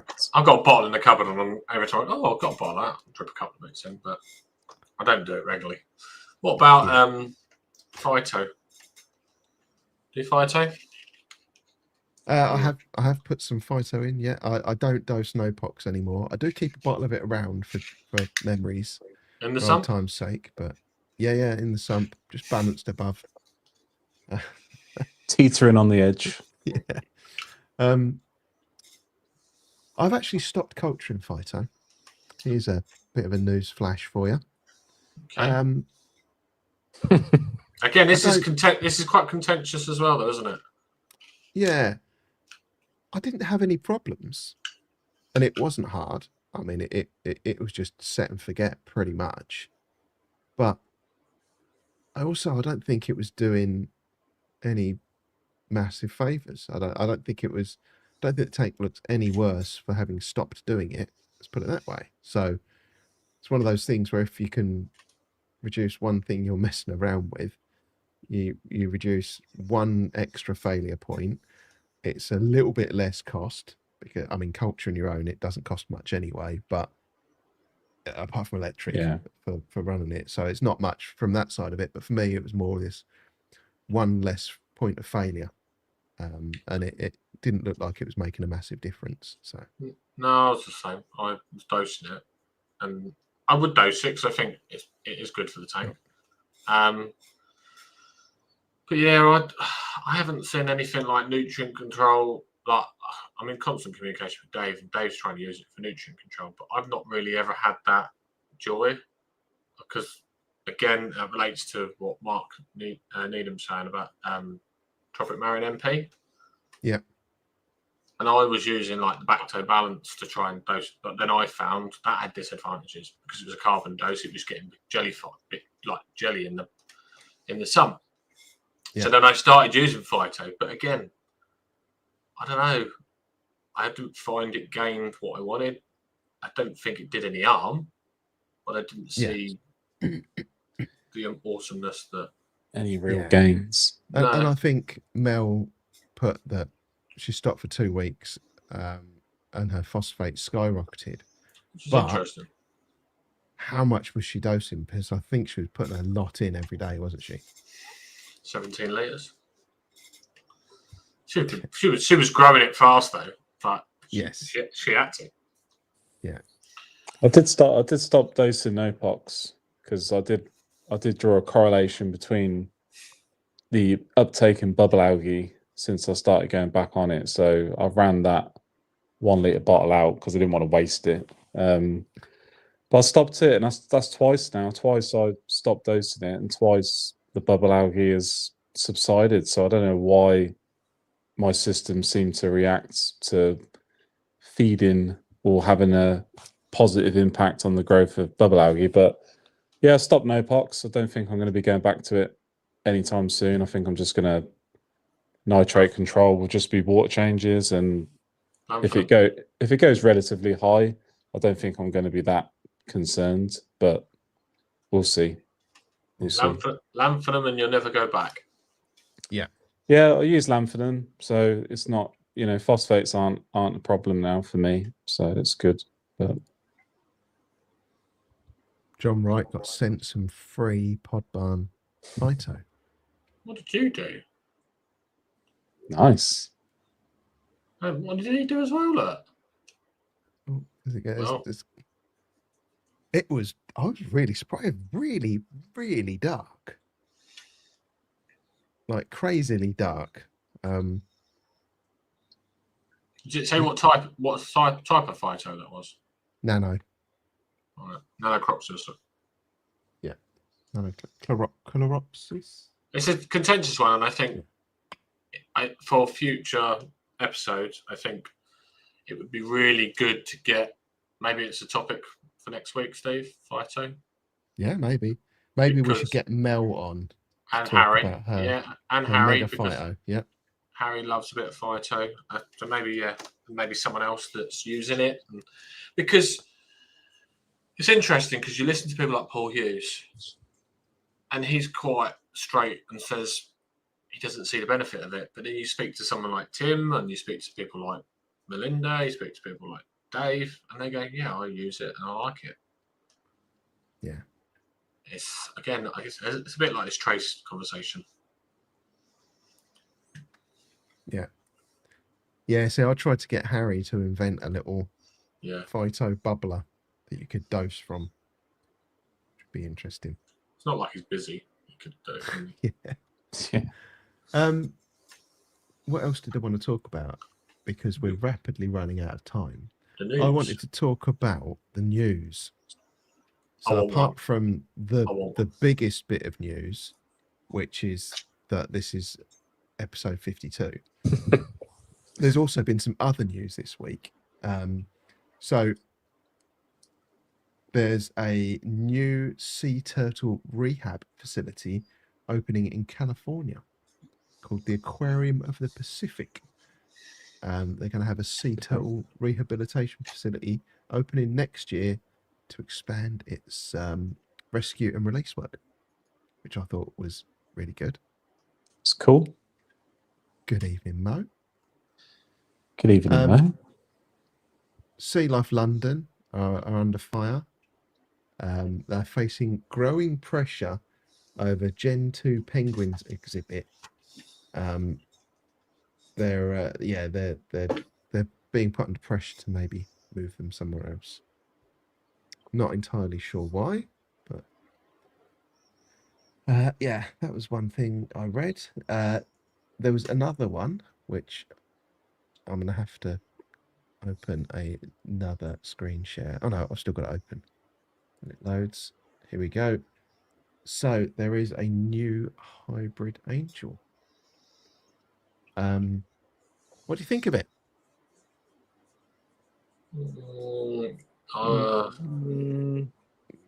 Yeah, I was much the same. I think I'll. Will it stay yellow? Well, even if it does, I didn't think it looked that amazing. No, but still, if it's got going for it. And yeah, so you can see the two that have crossed to get this third. They look very weird. They look very weird in those pictures because of the size, but Yeah. That does about sums it up, doesn't it? it does look a bit. It does look a bit like a science experiment, doesn't it? Yeah. Is there a price? Is there a price, Steve? Is there a price? Oh, they can't be getting much from, can they? I didn't see a price when I looked through before. No.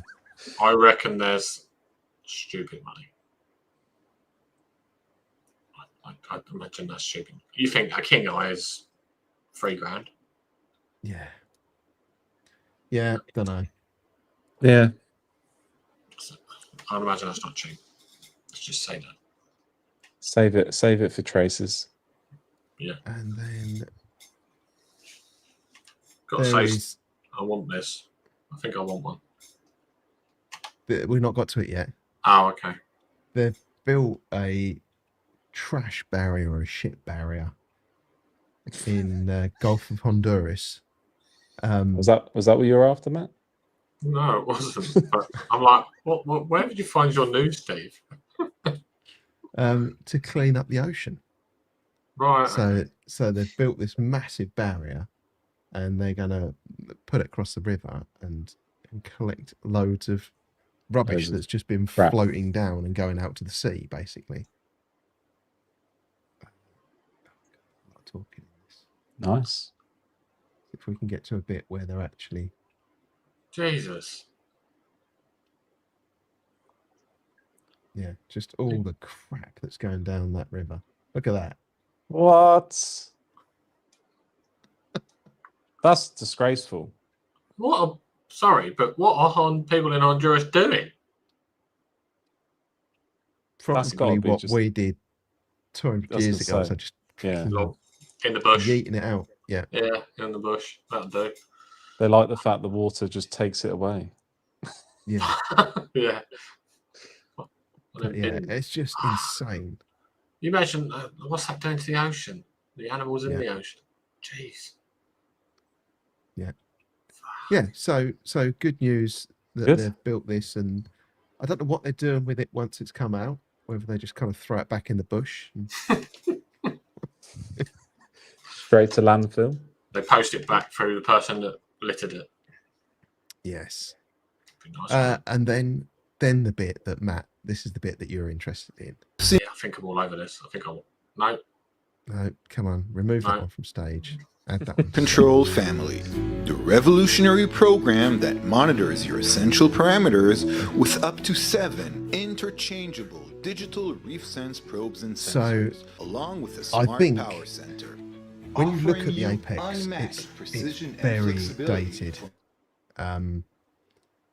The programming of it is just a bloody nightmare. And I saw this announced. When they dropped their little teaser, hey, we're announcing a new product, I think I commented on it and said, I reckon it's going to be a heating controller. Little did I realise it was like a whole aquarium controller. I mean, this is... I think that's going to be a game changer for many, I think. Yeah. Yeah. To be honest, Dave said, is it going to be a apex killer? I think I wouldn't be surprised if there's a Trident similar coming out. And I wouldn't be surprised if they try and smash all 5 elements in one. Yes. Yeah, I think you might say that. I think what Red Sea do is they wait. They don't release the first product to the market. They wait, they watch, they listen, and then they generally do well. I can't, like, every electrical product I've got of Red Sea, I love. It's easy to use. Yeah, I think I want one. Yeah. It does look good. I was the same. And I'm surprised for you, Steve. I'm surprised for you. Yeah, no. Unfortunately, I wouldn't be able to fully get rid of the Apex until they get a Trident. But I just think... Didn't it say you can plug auxiliary systems into it as well, though? Yeah, but only that then you control them with that power bar. Right. I mean, maybe they find a way to do it. That would be amazing if you could plug a Trident into it. But I don't think that's going to happen. But yeah, it's just... When you look at the interface on the Apex and the way it's programmed and everything, nothing has been... It's not particularly mobile friendly. It just doesn't feel like it's been updated in about 20 years. And this feels new. Yeah. So I think it'll either kick Neptune into some action to get them actually talking about, hey, what do we need to do to compete? Or it might just completely steamroll on. I think I'd wait. I think I wouldn't be the first on the market to go and get one. Yeah. I think there's going to be bedding in problems. Yes. Yeah, I think so too. But I would definitely run it in parallel to an Apex for a while until you're comfortable with it. I think AquaWiz is going to be another one that's going to try and push the market as well. I think Trident are getting more and more competitors, which is only good for us. Yes. It's only good for us. We're not going to get the Hydros. That's probably not ever going to happen. But it's good that we could gain someone else. What about price point? What do you think about the price point, Steve? Let me just stop that. What about you, Dan? Do you think that price point's fair? It didn't look horrendous. I think you'd definitely want the Pro.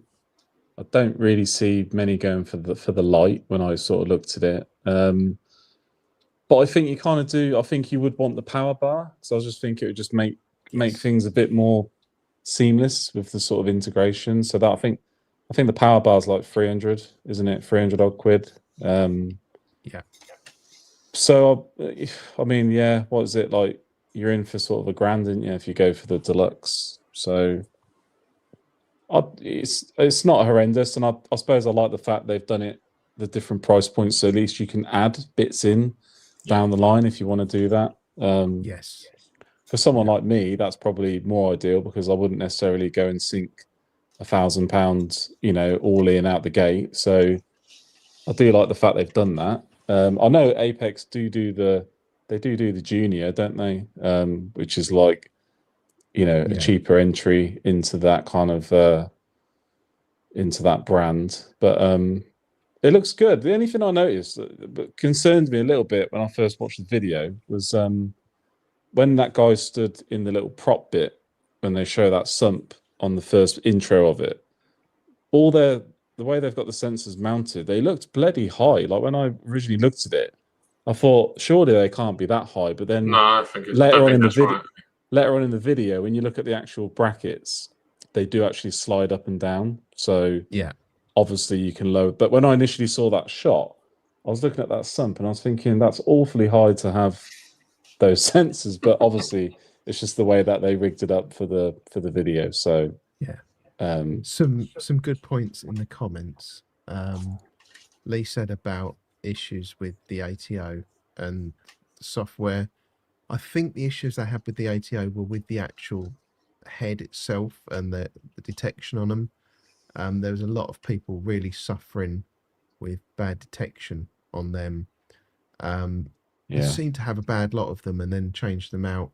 Touch wood, I've got one in this tank. The tank comes with the ATO Plus, and it's been really good. I absolutely love it.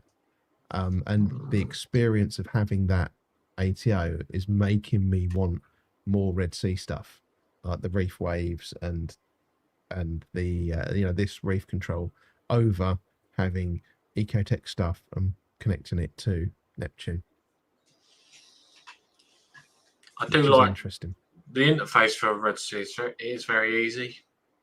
And they're just about to launch a complete redesign of it. I've seen some screenshots of. Let's hope they Can't don't fuck it remember. up. Let's hope they don't fuck it up. Yeah, that one I would definitely want to see some people test that before I hit the bullet. But interesting. And then there was another point about the costs of the probes, which is this is definitely something that I picked up on. We got well, you can't really see that there. So if I can get it on a website. I can't remember. Someone said it. I think it was Coach said, because they're conductivity, aren't they? So people say that any of them aren't very accurate. I don't know how you find yours, Steve. Do you find your salinity probe not very accurate? The original Neptune one was not very good. I will say that. The What we got now? AliExpress one that I bought has been really good. Is it? Yep. So let me. That's surprising as well, isn't it? You wouldn't think it would be that way around, but it just goes to show. Yeah. So this is the website. You've got probes, grounding probe, and then so you've got pH and temp. I like that it does 2 in 1. Yeah. Salinity and temp. ORP, just a temperature probe, and then you've got the ATO module and a leak detector. So, I mean, you could have pH, salinity, ORP, ATO, and leak detector. And you've still got 2 spare slots. Or you skip your leak detector and you can do it without having the expansion module. And I don't think that's going to be the last we see of that. I think this is just a new angle they're coming in. Yeah. So where were the probes? Somewhere I saw a list with the here we go, a list with prices on. What, for a new probe? Yes. Yeah, So there was a couple that were quite pricey. Were they? So the temperature probe, just temperature, 60 quid. The ORP probe, 120 quid. The pH and temperature probe, 120 quid. The salinity and temperature probe, £200. And that's the stumbling point, because as we saw in the video, and you can see it in this video, in this picture here, you can plug that probe in any of the slots there, which means it's not an analog signal, it's a digital signal, which means that these are going to be copy protected. You're not going to be able to just go on AliExpress and buy a salinity probe that will work with it. So for me, this is only going to work if those probes are robust. Yeah, and if they're like one a year. Yeah. If they're as robust as the Neptune ones, then the Apex is going to stay king. Yeah. And if you've got an Apex, you're not going to buy one. Yeah. I wonder what their sort of, I say warranty. I wonder what their sort of cover will be on each of the probes. Because I mean, if you're paying, like, if you buy a kit and it's like 700 quid, what's the expectation for each probe to last? Like, is there what's a realistic, time frame for that to last? And it's like, if they start failing and people seem to think they fail early on, the Red Sea going to be as good as what they normally are, and they're just going to send out a replacement probe if it's within a certain. Because I think generally, I know they've had a few issues with seals, and they're generally pretty good though when people contact them and say, "I've got a seal that's starting to go," and they send the tanks straight away, like no questions asked.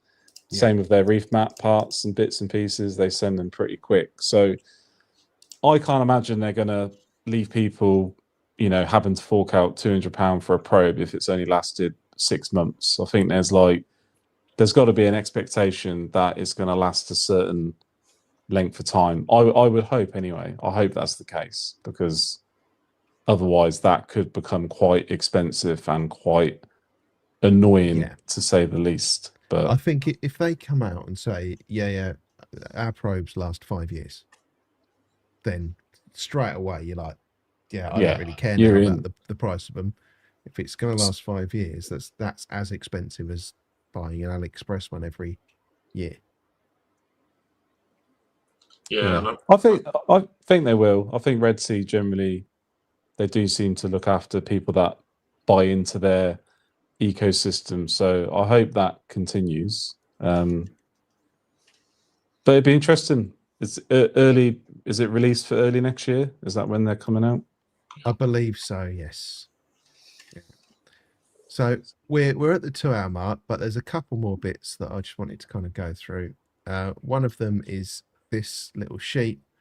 I built a macro and trace elements, and the impact of having it too low, too high, benefits from having it dialed in, and what you should be aiming for. Be interesting. I'll put a link to this in the comment of the video when it goes out as a video. I probably won't do it till tomorrow, but it'll be interesting to hear people's feedback on those figures, what they think about that. Yes. One last big bit of news, really big news. Tomorrow, it's Dave's birthday. Happy birthday for tomorrow, Dave. Dave is Happy 8. birthday. Dave is 8. Yeah, I'm really looking forward to the get together tomorrow night on Discord. So if you're not already, go and sign up to Reefy AF. It'd be good to see everybody on there, and wish Dave a happy birthday. And it's fancy dress. And I don't know whether it's fancy dress like the fancy dress was at AAC, where I was the only one in fancy dress, or if it's actual fancy dress and other people are going to come in fancy dress. So I'm going to join in fancy dress with my camera off, and then if everyone else is in fancy dress, I'll turn my camera on. If not, I'll get changed and then turn my camera on. I'm glad you said it was your camera that was going to be off and nothing else was going to be off. Yeah. And Sunday, Steve? And Sunday is AAC Reef Meet. Yeah, it's only a small one. Particularly if any of the winners are going to be there, let me know, and it will save me having to post it. I know Mel's there all the time. Yeah, so Mel's there. Then yeah, she's really good friends with Paul. So just doing a local meet of all of us getting there for opening time on AAC's Sunday birthday. Lots of discounts. It was literally a random. Anyone want to go? So if you fancy it and you're free, AAC 10:30 on Sunday. There'll be a few of us there. Hopefully, Dan will be coming, and Steve's definitely coming. Yeah, and Dave's definitely coming. So Dave's having birthday bumps. I kind of lied when I said I was the only one in fancy dress, because Rama went and put his banana suit on. Banana time. Instantly. Yeah. AAC's birthday weekend is the Saturday and Sunday though. So yes, if you want your discounts on the Saturday, then if you can only go Saturday, then obviously go Saturday. But yeah. Okay. Go and support Great Shot. Mel's going to be there. flying in. And the following weekend is Aquatic Emporium as well. Now, Yeah. this one, I don't know if I can make it because my wife is out for the day. And I don't think for a second I'll be able to convince my daughter to go all the way to Shepperton. But I'm going to try. I can't make it, sadly. Gutted. So let's come Sunday. So come Sunday and obviously celebrate AACs or go Saturday if you can't make it. Yeah. 18th So- birthday, yep. I think I'll rather than play the normal outro, I'll just play the outro of Trace King Gaza. Happy birthday to Dave. And happy birthday, Dave. Happy birthday, Dave, for tomorrow. Don't We'll look see a you day on the over Discord. 50. Don't look a day over 50, Dave. That's it. Over Right. to Gaz. See you later, everybody. Thanks. Take care, guys. Bye. And I've got a bit of a question for you guys. Yeah. What's your top 15 trace elements in order of importance? Oh, I think there's only 3 now. What would be your top 3? Iron, fluoride, manganese.